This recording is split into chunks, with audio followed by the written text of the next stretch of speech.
నమస్తే. నా పేరు కోపల్లి ఫణికుమార్, తెలంగాణ ఫెడరల్ నుంచి. ఈరోజు మన ముఖ్య అంశం ఏంటంటే, తెలంగాణలో భూగర్భ జలాలు ప్రమాదకర స్థాయిని అంటుకుంటున్నాయి. దీనికి ఈ మధ్యనే కేంద్ర జలశక్తి విభాగం ఒక రిపోర్టును విడుదల చేసింది. అదేంటంటే డైనమిక్ గ్రౌండ్ వాటర్ అసెస్మెంట్ పేరుతో విడుదల చేసిన రిపోర్టులో తెలంగాణలో భూగర్భ జలాలు ఎంత ప్రమాదకర స్థాయికి చేరుకున్నాయి అన్న విషయాల్ని స్పష్టంగా చెప్పింది. ఈ వివరాలు మాట్లాడటానికి, దీనికి సంబంధించినటువంటి అన్ని విషయాలను వివరించడానికి బలిజేపల్లి వెంకట సుబ్బారావు గారు, ఎన్విరాన్మెంటల్ స్పెషలిస్టు, వాతావరణము నీటి అంశాలపై అధ్యయనం చేసే సిన్టెర్రా అనే సంస్థ వ్యవస్థాపకులు సుబ్బారావు గారు మనతో ఉన్నారు. నమస్తే సుబ్బారావు గారు. ఈ గ్రౌండ్ వాటర్ రిపోర్ట్ సంబంధించి కేంద్ర ప్రభుత్వం విడుదల చేసింది, కొద్దిగా వివరిస్తారా మీరు? హలో. అవును, అది కేంద్ర ప్రభుత్వం విడుదల చేయాల్సిన అవసరం రావాల్సి వచ్చింది. ముఖ్యంగా ఏమున్నదంటే, భూగర్భ జలాలు ఎటువంటి రెగ్యులేషన్స్ లేక విచ్చలవిడిగా దీన్ని ఎక్స్‌ప్లాయిట్ చేస్తున్నాం. మనం నగరీకరణ పేరుతోటి మనం ఎక్స్పాండ్ అయిపోతున్నాం. ఎంత మనం అటు హారిజాంటల్ అండ్ వర్టికల్ ఎక్స్పాన్షన్ అవుతున్నదో, గ్రోత్ అవుతున్నదో, unregulated and rapid growth, rapid growth అన్నమాట. దీంతో ఏమవుతున్నదంటే, ఎంత మనం పైకి వెళ్తున్నామో, భూమి మీద ఎంతైతే మనం ఈ కాంక్రీట్ స్ట్రక్చర్స్ని వీటిని క్రియేట్ చేస్తున్నాము, అంతకంతకీ లోతుగా భూగర్భ జలాలు. ముఖ్యంగా నగరాల్లో ఏముందంటే, ఎప్పటి నుంచో అసలు దీన్ని ఒప్పుకోరు, కానీ వాటర్ సప్లై సిస్టమ్స్ వాళ్ళు 40% దాకా భూగర్భ జలాలపైనే మనం ఆధారపడి ఉన్నాం అక్రాస్ ది కంట్రీ. ఇది ఎవరు కాదనలేరు యాక్చువల్గా. ఎందుకంటే నేను 2000లో మెట్రో వాటర్ వర్క్స్ వారికి అప్పుడే ఒక ప్రజెంటేషన్ ఇచ్చాను. అప్పుడే రెయిన్ వాటర్ హార్వెస్టింగ్ కూడా స్టార్ట్ అయింది. యాక్చువల్గా శ్రీ ఎల్వి సుబ్రహ్మణ్యం గారు అప్పుడు ఎండీగా ఉండేవారు మెట్రో వాటర్ వర్క్స్కి. చంద్రబాబు నాయుడు గారేమో ముఖ్యమంత్రిగా ఉండేవారు. అప్పుడు దీని అవసరం, రెయిన్ వాటర్ హార్వెస్టింగ్ అవసరం ఎంతగానో ఉందని ప్రభుత్వం అనుకున్నప్పుడు ఏమవుతున్నది, మన డిమాండ్కి సప్లైకి మధ్య ఎప్పుడు కూడా ఒక 30-35% డెఫిషియన్సీ ఉంది.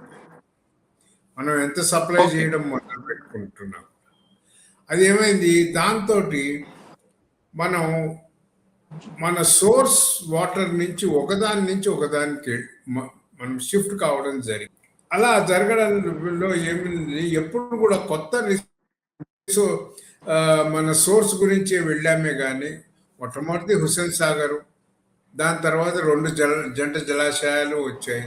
జంట జలాశయాలు ఏమున్నది, వరదను అరికట్టడానికి వచ్చాయి. అది ఒక 2 జలాశయాలు కలిపితే ఒక 10 TMC దాకా నీళ్లు ఇవ్వగలుగుతాయి కనుక అప్పటి జనాభాకు అది చాలా సర్ప్లస్. దాంతో 70 దాకా, అంటే ఎప్పుడో 1920sలలో కట్టిన జంట జలాశయాలు 70 దాకా బాగానే వచ్చాయి. కానీ భూగర్భ జలాలు ఏమైపోయినాయి అంటే, నగరం పెరిగిపోతుంది. నగరం పెరిగిన కొద్దీ భూగర్భ జలాల పైన ఎక్కువ ఒత్తిడి. మొట్టమొదటిగా ఏం చేశారు, 70లోనే 80లో ఇల్లు కట్టుకునేటప్పుడు నీకు గ్రౌండ్ వాటర్ సోర్స్ ఉందా, ఉంటే కట్టుకో. ఎందుకంటే నీ బిల్డింగ్ కడుతున్నప్పుడు క్యూరింగ్కి నీళ్లు కావాలి. ఇప్పుడు ఈ ground water, dynamic ground water assessment కి సంబంధించి, అంటే మన తెలంగాణలో 32 ప్రాంతాల్లో చాలా ఆందోళనకర పరిస్థితుల్లో భూగర్భ జలాలు ఉన్నాయి అని రిపోర్ట్లో వచ్చింది. దానికి సంబంధించి కొద్దిగా ఏమన్నా మీరు వివరిస్తారా? అంటే ఆందోళనకరం అంటే ఏ స్థాయిలో ఉంది, దానివల్ల వచ్చే ప్రమాదం ఏమిటి అనేది మనకి. ఒకటి ఏమవుతుందంటే, భూగర్భ జలాలు ఎంతకైతే మొట్టమొదటి హెచ్చరిక ఏమొస్తుంది అని అంటే, భూగర్భ జలాలు ఎంతైతే లోతుగా వెళ్ళిపోతుంటే అంతకు మించి 2-3 మనం ఎనర్జీ కన్సంప్షన్ అవుతుంది. ఎందుకనంటే 10 అడుగుల్లో దొరికే నీళ్లు 1000 అడుగుల్లో దొరుకుతోంది, 500 అడుగుల్లో దొరుకుతోంది అనేటప్పటికీ పంపింగ్ ఎనర్జీ ఎక్కువ అవుతుంది. పంపింగ్ ఎనర్జీ అవుతుంది. దాని తర్వాత కొన్ని ప్రాంతాల్లో ముఖ్యంగా ఆ, భూమి పొరలు పూర్తిగా సాచురేషన్ని కోల్పోయి కుంగడం కూడా మొదలవుతుంది. అదొకటి పెద్ద డేంజర్. ఎందుకంటే ఒకవైపు మనం వర్టికల్ పెద్ద స్ట్రక్చర్స్ని నింపుతున్నాం, రెండో వైపు భూమిలో ఉన్న నీళ్ళని తీసేస్తున్నాం. పెద్ద ఇదేమిటి అనేటప్పటికీ ఎనర్జీ. అదే రెండోది ఇది పూర్తిగా సబ్సర్ఫేస్ వీటిలలో ఎక్విఫర్లు ఖాళీ అయిపోవడం, ఇవన్నీ కూడా జరుగుతూ ఉంటాయి అన్నమాట. మూడోది ఏముందంటే తెలంగాణ ప్రాంతానికి ఒకవైపు చాలా త్వరితగతిన భూగర్భ జలాలు పడిపోతున్నాయి. రెండో వైపు ఏమైంది, 1985-86 ప్రాంతం నుంచి భూగర్భ జలాలు పూర్తిగా కలుషితమైపోయిన ఏరియాలు.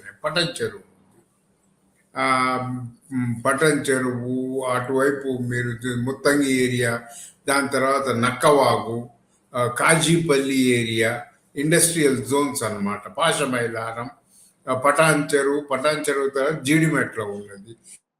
ఇవన్నీ కూడా భూగర్భ జలాలు పూర్తిగా నాశనం అయిపోయినాయి. వీటి గురించి ఎవరు పట్టించుకోలేదు అసలు. అట్లాగనే పారిశ్రామిక వాడలలో కాకుండా బయట అగ్రికల్చర్ ల్యాండ్స్ కొనుక్కొని కూడా కొంతమంది ఒక్క నిమిషం. ఆ రిపోర్ట్ ప్రకారం తెలంగాణలోని 32 ప్రాంతాల్లో సమస్య చాలా తీవ్రంగా ఉంది. 15 ప్రాంతాల్లో ఓవర్ ఎక్స్ప్లాయిటేషన్ జరుగుతోంది. 8 ప్రాంతాలు క్రిటికల్ గాను, 9 ప్రాంతాలు సమ్ క్రిటికల్ అన్న పద్ధతిలో ఆ రిపోర్ట్ విశ్లేషించారు. ప్రతి ఏడాది 6.16 కోట్ల క్యూబిక్ మీటర్ల గ్రౌండ్ వాటర్ని జనాలు తోడేసుకున్నారనేది రిపోర్ట్లో స్పష్టంగా ఉంది. దీనివల్ల మనకు వచ్చేటువంటి నష్టం ఏంటి ఇప్పుడు, అంటే తెలంగాణకు లేక ప్రజలకు వచ్చే నష్టం ఏంటో కొద్దిగా చెప్తారా? ఈ ఓవర్ ఎక్స్ప్లాయిటేషన్ వల్ల ఎనర్జీ కాస్ట్, బిల్ కాస్ట్ అండి. ఓకే. రెండోది అసలు సోర్స్ వాటరే లేకుండా పోతుంది కదా, మాయమైపోతుంది కదా వాటర్. ఈ భూగర్భ జలాలు అని అంటే ఏమిటి, మనకు బాగా దగ్గరగా అందుబాటులో ఉండే నీరు. ఇప్పుడు నా భూమి ఉన్నదంటే నా భూమిలో నేను వేసుకోవచ్చు అని. ఇందులోనే ఒక 2 నెలల నుంచి ఒక వాదన జరుగుతోంది, అగ్రికల్చర్ వాటికి మీటర్లు పెట్టద్దు అని. మీరు పెరి అర్బన్ ఏరియాస్ అన్ని తీసుకోండి. పెరి అర్బన్ ఏరియాస్లో ఫామ్ హౌసెస్లోంచి అగ్రికల్చరిస్ట్ అని డిక్లేర్ చేసుకొని వాళ్ళు నీళ్లు అమ్ముకుంటున్నారు.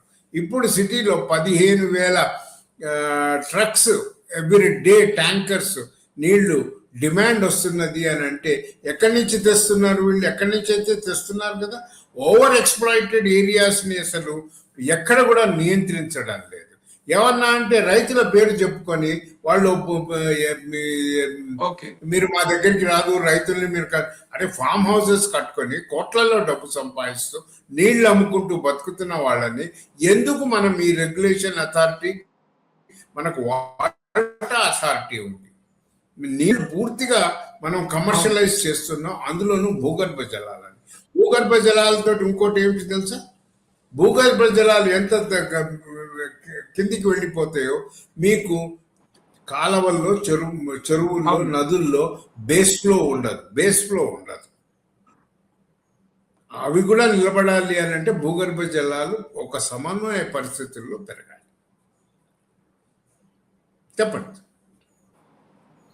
ఓకే సుబ్బారావు గారు, ఈ వాటర్ ఓవర్ ఎక్స్ప్లాయిటేషన్ వల్ల ఖమ్మము, నల్గొండ లాంటి జిల్లాల్లో 78 చోట్ల ఫ్లోరైడ్ శాతం చాలా అధికంగా ఉంది అని రిపోర్ట్ లో ఉంది. ఒకటి, ఫ్లోరైడ్ అధికంగా ఉంటే వచ్చే నష్టం ఏంటి? ఈ 2 జిల్లాలు కాకుండా ఇంకెక్కడన్నా కూడా రాష్ట్రంలో ఫ్లోరైడ్ సమస్య ఉందా? కొద్దిగా వివరిస్తారా? మీరు ఇప్పుడు ఎందుకంటే కొత్తగా ఈ జిల్లా విభజన జరిగిన తర్వాత మీరు ఇందాక ఒకటి, నల్గొండ జిల్లా మనకు చాలా ప్రాముఖ్యం ఫ్లోరైడ్ ప్రాబ్లం. ఫ్లోరైడ్ యాక్చువల్గా 2 రకాలుగా ఉన్నది. ఒకటి ఏమిటంటే భూగర్భ జల, మనం భూగర్భ జలాలను ఎంత కిందికి వెళ్తూ ఉంటే అంత ఈ రాతి శిలల్లోంచి మనకి ఫ్లోరైడ్ వస్తుంది. అది ముఖ్యంగా మనకి నల్గొండ జిల్లాలో మీకు ఇందులోనే ఏమైపోయింది, చాలా మటుకు granite quarrying, granite polishing units ఉండడంతో నల్గొండలో చాలా మటుకు ఈ పాలిషింగ్ అయిన తర్వాత వచ్చే ఈ సాలిడ్ వేస్ట్ సన్న ఆ, ఇది ఇదంతా కూడా చెరువుల్లో చేరుకుని ఆ చెరువు నీటినే మళ్ళీ మనం పంటలకు యూస్ చేస్తూ ఉంటే నల్గొండలో మనం పండించే మిర్చిలో కూడా ఫ్లోరైడ్ వచ్చింది అని ఎన్జిఆర్ఐ సైంటిస్టులు 20 ఏళ్ల కిందే చెప్పారు. వీటిని మనం పట్టించుకోవడం లేదు. మనకి ఇప్పుడు ఎంత ఏముందంటే గత 10 ఏళ్లుగా మనం గుర్రానికి గంతలు కట్టేసినట్టుగా అర్బన్ డెవలప్మెంట్ అనేది చూస్తున్నా కానీ ఫ్లోరైడ్ వల్ల ఏమైపోయింది, పూర్తిగా అంగవైకల్యం వస్తుంది. ఒకప్పుడు ఏమనుకున్నారంటే ఇది కేవలం అదే ఆ, ఆ, బయట అంటే బిడ్డ ప్రసవించిన తర్వాత వాడు బయట నీళ్లు తీసుకోవడం మొదలెట్టినప్పుడు దీని ప్రభావం ఉంటుంది. కానీ నల్గొండలో గర్భంలో ఉన్న బిడ్డ పైన కూడా ఫ్లోరైడ్ ఎఫెక్ట్ అయి అంగవైకల్యంతో పుట్టిన కేసులు కూడా చాలా ఉన్నాయి. ఇది చాలా డేంజర్. అసలు మెడికల్ సైన్స్ రీసెర్చ్ అసలు ఎవరు పట్టించుకోవట్లేదండి. తెలంగాణలో ఎంతసేపు ఏదో పై మెరుగులతోటి ఈ హైదరాబాద్ బిల్డింగులు చూసి మురిసిపోతున్నారే తప్పితే ఎంత ఆరోగ్యం క్షీణిస్తోంది, ఎంతమంది సఫర్ అవుతున్నారు అన్నదాన్ని దేన్ని అసలు పట్టించుకోవట్లేదు. మనం ఫ్లోరైడ్ ఎఫెక్టెడ్ ఏరియాస్లలో మనం సర్ఫేస్ వాటర్ సప్లైస్ కావాలని రాజశేఖర్ రెడ్డి గారు అప్పుడు కొంచెం ముందుకు వచ్చారు. దాని తర్వాత దాని గురించి ఎవరు పట్టించుకోవట్లేదు. 400 కోట్ల దాకా సెంట్రల్ గవర్నమెంట్ ఒకప్పుడు సెంట్రల్ స్కీమ్ ఇచ్చింది దీనికి. చెప్పండి పని మీరు ఏదో అడుగుదాం అనుకున్నారు. ఇప్పుడు అందరికీ తెలిసింది నల్గొండ జిల్లాలో ఫ్లోరైడ్ సమస్యలు ఉంటాయండి. దాని తర్వాత ఖమ్మంలో కూడా కొంత ప్రాంతం ఉంది. ఈ 2 జిల్లాలు కాకుండా ఇంకెక్కడన్నా రాష్ట్రంలో ఈ ఫ్లోరైడ్ సమస్య బాధితులు ఉన్నారా? మీ దృష్టిలో ఏమన్నా వచ్చిందా? మీకు చాలా హైయెస్ట్ కాన్సన్ట్రేటెడ్ బాధితులు అని అంటే నల్గొండ, తర్వాత మీకు ఖమ్మం ఏరియాస్లో. ఇంకా మిగతా చోట్ల అంటే హైదరాబాద్లో కూడా ఎక్కడెక్కడైతే భూగర్భ జలాలు బాగా 200 అడుగులు 300 అడుగులు పడిపోయినాయో అక్కడి నుంచి ఫ్లోరైడ్ వస్తున్నది అన్నది ఉన్నది. ఇంకా కొన్ని చోట్ల హెవీ మెటల్స్ కూడా వస్తున్నాయి అన్నాయి. కానీ దాని ప్రభావం ఆరోగ్యం మీద ఎంతగా పడింది అన్నది మనకు అసలు దానికి సంబంధించిన అధ్యయనాలు లేవు. ఇది బాధ్యత ఎవరిది? Public health engineers. ఇది కాకుండా యూనివర్సిటీలో మెడికల్ కాలేజ్ వాళ్ళు ఎవరు? సోషల్ ప్రివెంటివ్ మెడిసిన్ వాళ్ళు అసలు ఆ డిపార్ట్మెంట్లు ఉన్నాయో లేవో కూడా తెలియకుండా తయారవుతుంది కదండి. అది కాకుండా కొన్ని ప్రాంతాల్లో ఇండస్ట్రియల్ ఏరియాస్లలో కూడా ఈ కెమికలైజేషన్ వల్ల కొన్ని హెల్త్ ఇంపాక్ట్స్ వస్తున్నాయి అని అన్నారు. కానీ ముఖ్యంగా చూసుకోవాల్సిందంటే తెలంగాణ చెరువులు భూగర్భ జలాల మీద దీని జీవనాధారం. భూగర్భ జలాలు అది కాకుండా ఏమైందంటే హైదరాబాద్లో గచ్చిబౌలి, నానక్రామ్గూడ, ఇంకా హైటెక్ సిటీ ఇవన్నీ కూడా ఐటీ సెక్టర్. నానక్రామ్గూడలో అన్నీ కూడా మీకు డేటా సెంటర్స్ వచ్చాయి. డేటా సెంటర్స్ వాడినంత గ్రౌండ్ వాటర్ అసలు ఎక్కడ ఆడిటింగ్ ఉందండి? వాటర్ ఆడిటింగ్ ఎక్కడ ఉంది? అసలు దీని మీద ఎవరు రిపోర్ట్లు ఇస్తున్నారు? స్టేట్ గవర్నమెంట్ ఇస్తున్నదా రిపోర్ట్? ఇవ్వాలి కదా. పర్మిషన్స్ ఎలా ఇస్తున్నారు? ఒక చిన్న ప్రశ్న అండి, ఒక చిన్న ప్రశ్న. ఇప్పుడు మన హైదరాబాద్ కన్నా కూడా ఢిల్లీ, ముంబై, బెంగళూరు లాంటి మెట్రోపాలిటన్ సిటీస్ లో జనాభా చాలా ఎక్కువ ఉంది. ఢిల్లీలో అయితే 3 కోట్లు దాటిపోయింది జనాభా. మరి అక్కడెక్కడా లేని భూగర్భ జలాల సమస్య మన హైదరాబాద్ మాత్రమే ఎందుకు వస్తుంది?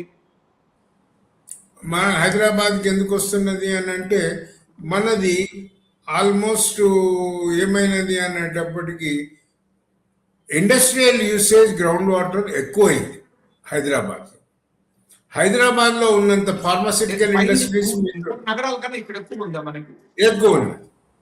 ఎందుకనంటే 80 నుంచి చాలా మటుకు ఏవి మన ఫార్మాసిటికల్ కెమికల్ ఇండస్ట్రీ ఎక్కడైతే నీళ్లు ఎక్కువగా వాడతారో వాళ్ళ నీటిని వాళ్ళు కాజీపల్లి, బొలారం, పాషమైలారం ఇవన్నీ కూడా ఇప్పుడు ఏమైంది, వాళ్ళ భూగర్భ జలాలు తరిగిపోవడం, కలుషితం కావడంతో పక్కనున్న గ్రామాల మీద పడి ఆ నీళ్లు కొంటున్నారు. చాలా క్లాసిక్ ఎగ్జాంపుల్ అని అంటే మనకి మన రాష్ట్రమే కాకుండా మన పక్క రాష్ట్రం ఆంధ్రాలో కాళహస్తి దగ్గర ఒకప్పుడు ల్యాంకో ఇండస్ట్రియల్ ఎస్టేట్ అన్నారు. దాని తర్వాత చిత్తూరు దగ్గర మన న్యూట్రియన్ ఒకటి ఫ్యాక్టరీ ఉంది, ఏది స్వీట్స్ తయారు చేసేది. అది చాక్లెట్. 8 విలేజెస్ నుంచి గ్రౌండ్ వాటర్ కొంటుందండి.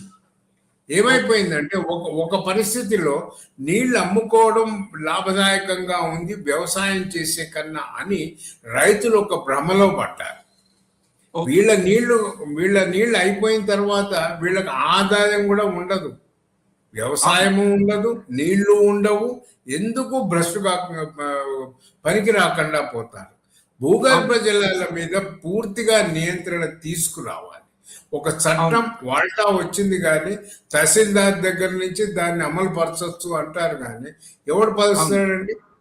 ప్రతిదీ ఏమన్నా అంటే డ్రింకింగ్ వాటర్ కి దీన్ని ఎగ్జామ్టెడ్ అంటారు. డ్రింకింగ్ వాటర్ కి ఎగ్జామ్టెడ్ అంటే 150 స్క్వేర్ యార్డ్స్లలో ఇల్లు కట్టుకుంటున్నప్పుడు 30 అడుగులకి 3 అంతస్తుల బిల్డింగ్ వస్తూ ఉంటే ఇంకా భూగర్భ జలాలు మిగిలేదు ఎక్కడ? అన్నిటికన్నా ముఖ్యం మీరు అన్నది, దీనికి సొల్యూషన్ అని అంటే సైంటిఫిక్ శాస్త్రీయ పద్ధతుల్లో మనకు వాటర్ ఆడిటింగ్ లేదండి. Government of India guide lines తీసుకొచ్చింది, దాన్ని ఎవడు అమలు పరుస్తున్నాడో ఏ కలెక్టర్ అడుగుతున్నాడో నాకైతే తెలియదు. రెండోది ఏమున్నది, ఎన్ఓసి అని ఇస్తారు, నో అబ్జెక్షన్ సర్టిఫికేట్. ఎన్ఓసి అయితే ఊరికే 1000 రూపాయలు ఇస్తే ఎన్ఓసి ఇచ్చేస్తారు గ్రౌండ్ వాటర్ తవ్వుకోవాలి. అంత కరప్షన్ ఉన్న మన ఈ దేశంలో, మన రాష్ట్రంలో మనం ఏ విధంగా వీటిని తీసుకురాగలుగుతాం? మూడోది, కొన్ని కోట్లు రెయిన్ వాటర్ హార్వెస్టింగ్ కోసం ప్రజల నుంచి వసూలు చేసింది జిహెచ్ఎంసి కానీ మెట్రో వాటర్ వర్క్స్ కానీ. ఓకే, ఎన్ని స్ట్రక్చర్స్ తీసే పర్ స్క్వేర్ కిలోమీటర్ ఎన్ని వందల రెయిన్ వాటర్ హార్వెస్టింగ్ స్ట్రక్చర్స్ చేస్తే నా సర్ఫేస్ వాటర్ సప్లై తగ్గాలి కదా. దీనికి దానికి సమన్వయం లేదు, ఇంటిగ్రేటెడ్ వాటర్ రిసోర్సెస్ మేనేజ్మెంట్ లేదు. ఎండి మెట్రో వాటర్ వర్క్స్ అంటారు ఆర్టిఫిషియల్ ఇంటెలిజెన్స్ మేము వాడుతున్నాం అంటారు. ఆర్టిఫిషియల్ ఇంటెలిజెన్స్ దాకా ఎందుకు? ఎన్ని రెయిన్ వాటర్ హార్వెస్టింగ్ చేసావు, ఎంత నువ్వు నీటిని భూమిలోకి పంపించగలిగావు, ఎంత వాడుకోగలిగావు, ఎంత నీ సర్ఫేస్ వాటర్ ఏది కృష్ణా నుంచి తీసుకొచ్చే దాని మీద నువ్వు ఒత్తిడి తగ్గించావు అన్నది ఒక్క రిపోర్ట్ ఇవ్వమనండి, ఒక్క రిపోర్ట్. ఇప్పుడు ప్రొఫెసర్ గారు, గడిచిన 5 ఏళ్లలో హైదరాబాద్ లో హై రైజ్ బిల్డింగ్స్ అనే ఒక 30, 40, 50 అంతస్తులు నిర్మాణం జరుగుతున్నాయి. లేదు, పెద్ద పెద్ద షాపింగ్ మాల్స్, విల్లాలు జరుగుతున్నాయి, గేటెడ్ కమ్యూనిటీ అని చెప్తున్నారు. వీటన్నిటి కారణంగా కూడా భూగర్భ జలాలు తగ్గిపోతున్నాయా? 40, 50 అంతస్తుల నిర్మాణాలు చేస్తే ఆ పై వాళ్ళకి నీళ్లు ఎలా సప్లై చేయగలుగుతారు వాళ్ళు? అది సప్లై చేస్తున్నామని చెప్పుకోవడంతో సరిపోతుందండి. ఇప్పుడు ఏమైందంటే యాక్చువల్గా ట్రాన్స్పరెన్సీ లేదు సిస్టంలో, వాటర్ సప్లై సిస్టంలో ఇంటిగ్రేటెడ్ వాటర్ రిసోర్సెస్ మేనేజ్మెంట్ అని చెరువులు వాడు, భూగర్భ జలాలు వాడు, వీటిని కలుషితం కాకుండా చూసుకో, వీటిని కూడా వాడుకోవాలి. 2009 దాకా శంషాబాద్, ఇప్పుడు విలేజ్ కాదు కానీ అది 2009 దాకా కాముని చెరువు శంషాబాద్ విలేజ్కి నీళ్లు అందజేసింది. ఇప్పటికీ పంపింగ్ సిస్టమ్స్ ఉన్నాయి అక్కడ. మరి ఇప్పుడు మళ్ళీ ఇంటర్నేషనల్ గా గ్లోబల్ గా ఇదే థియరీని తీసుకొచ్చారు, సర్క్యులర్ ఎకానమీ అని. అవునా? మరి అన్నిటికన్నా ముఖ్యం ఏంటంటే ఇవాళ మీరు అడుగుతున్న దాన్ని ఎంత మనం ఇదంతా కూడా వర్షం నీటి మీదే ఆధారపడి ఉంటుంది. అవును, ఓకే, నీరు అది భూగర్భ జలమైనా కానీ మన జలాశయమైనా కానీ పడ్డ వర్షాల్లో మనం ఎంత భాగం భూగర్భకి తీసుకెళ్ళగలుగుతున్నాం, భూగర్భ జలాల్ని పెంపొందించగలుగుతున్నాం. భూగర్భ జలాల్ని పెంపొందించుకుంటున్నప్పుడు మనకి కృష్ణ 3 అక్కర్లేదు, గోదావరి అక్కర్లేదు. ఇది 30%. ఈ 30% డెఫిసిట్ మనం ఎలా సర్దుబాటు చేసుకోగలుగుతాము. మళ్ళీ చూస్తే ప్రతి ఇండస్ట్రియల్ ఏరియాలో ప్రతి చోట మేము ఎస్టీపీలు పెట్టాము అన్నారు. ఎస్టీపీలో ట్రీట్ అయిన వాటర్ని తీసుకెళ్ళడానికి ప్యారలల్ ఆల్టర్నేటివ్ పైప్ లైన్స్ వేశారా? ట్యాంకర్లలో సప్లై చేస్తామంటారు. అవును. అసలు విజనరీ ఎక్కడుందండి? ఒక విజన్ ఎక్కడుంది వాటర్ సప్లై సిస్టంలో? నిజంగా ఇవాళ అన్న హెడ్డింగ్ ప్రకారం మీరు అన్నదాన్ని మనము చాలా క్లిష్టమైన పరిస్థితుల్లోకి వెళ్తున్నాం సార్. సుబ్బారావు గారు, ఇప్పుడు ఢిల్లీ, హైదరాబాద్, బెంగళూరు లాంటి నగరాలతో పాటు సగటున హైదరాబాద్ లో కూడా వర్షాలు బాగానే పడుతున్నాయి. అయితే పడుతున్నటువంటి వర్షం అంతా భూమి లోపలికి ఇంకి రీఛార్జ్ అవ్వాల్సింది కావటం లేదు. బహుశా ఇది రాకీ సాయిల్ అవ్వడం కూడా ఏదైనా ఒక కారణం ఆ 3 నగరాలతో పోల్చుకుంటే. ముఖ్యంగా ఏముందనంటే ఈ ల్యాండ్ యూజ్ భూ వినియోగ మ్యాపింగ్ జరుగుతుంది. అది 84లో చేశాం మనం. అంటే ఓపెన్ స్థలాలు ఎంతున్నాయి, గ్రీన్ పార్క్స్ ఎంతున్నాయి, ఇవే కదా నీళ్ళని భూమిలోకి తీసుకెళ్ళగలిగేవి. కాంక్రీట్ రోడ్స్ ఎంతున్నాయి, బిల్డింగ్స్ ఎంతున్నాయి అన్నది. 84 తర్వాత మనం ఎటువంటి ప్రయత్నము చేయలేదండి. ఇప్పుడు నేను ఒకటే ఉదాహరణగా అంటారు, ఎందుకంటే ఫ్యూచర్ సిటీ అని ముఖ్యమంత్రి గారు చాలా ఉబలాట పడుతున్నారు. ఫ్యూచర్ సిటీలో ప్లానింగ్ దశలోనే కదా ఇంత కాంక్రీట్ ఏరియా వస్తుంది, ఇంత ఓపెన్ ఏరియా వస్తుంది అన్నది. అవును. ప్లానింగ్ దశలో చెప్పలేని వాళ్ళు రేపు పొద్దున్న భూగర్భ జలాలను అక్కడ ఏం రక్షించగలుగుతారండి? ఒకటి. రెండోది ఇప్పుడు బాలానగర్ ఇండస్ట్రియల్ ఏరియా తీసేస్తారు. ఇప్పుడు అజామాబాద్ ఇండస్ట్రియల్ ఏరియా అక్కడ ఇంకొక 30 అంతస్తులు 40 అంతస్తులు బిల్డింగ్ అంటున్నారే కానీ ఒక 20 ఎకరాల పబ్లిక్ పార్క్ కడదాం, ఇక్కడ రెయిన్ వాటర్ హార్వెస్టింగ్ చేద్దాం, దీంతో ఒక 10 కిలోమీటర్ల దాకా భూగర్భ జలాలు నిండుంటాయి అన్న ఆలోచన జ్ఞానం హెచ్ఎండిఏకి లేదు, జిహెచ్ఎంసికి లేదు, మెట్రో వాటర్ వర్క్స్కి లేదు. ఎవరికి ఉంది అన్నది నేను అడుగుతున్నాను.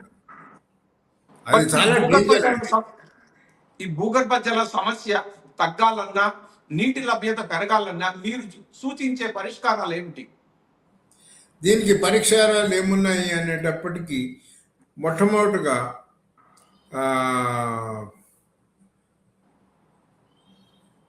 ఇప్పుడు ఏమిటంటే కొద్దిపాటి వర్షానికి వరద వస్తుంది.